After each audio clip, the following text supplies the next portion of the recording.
Hola, som en Joan, l'Eloi, l'Isaac i jo, en Gerard, i som alumnes de tercer d'ESO de l'INS La Bisbal.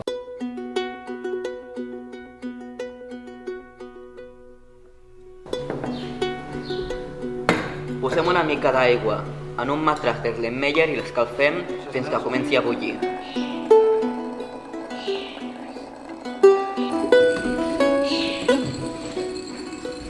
Ara farem que torni a bullir. El més normal seria tornar-ho a escalfar amb el fogonet, però ho farem amb això.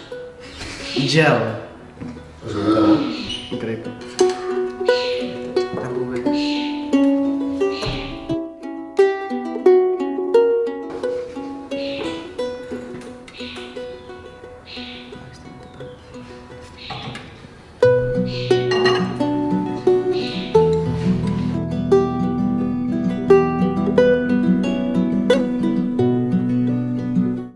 Comprovem que l'aigua està bullint a 90 graus.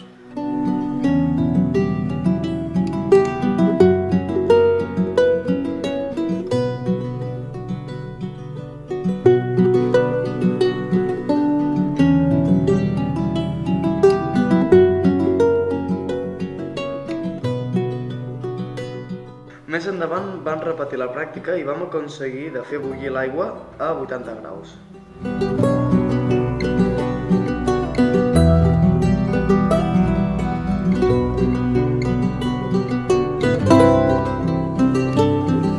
Anem a explicar quin fonament científic té el fet de fer bullir aigua aplicant-hi gel.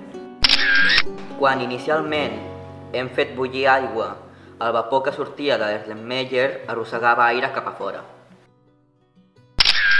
Quan tapem l'Erlenmeyer ja no pot sortir més aire, però tampoc no en pot entrar més. Quan posem el gel a la superfície de vidre d'Erlenmeyer, aquest refreda el vapor d'aigua i fa que es condensi. Com que tenim menys aire que a l'inici, la pressió interior ha disminuït i per tant el punt d'ebullició és inferior i l'aigua, tal com hem observat, torna a bullir. El fonament de la pràctica el podem resumir en aquest experiment. Veiem com l'aigua comença a bullir.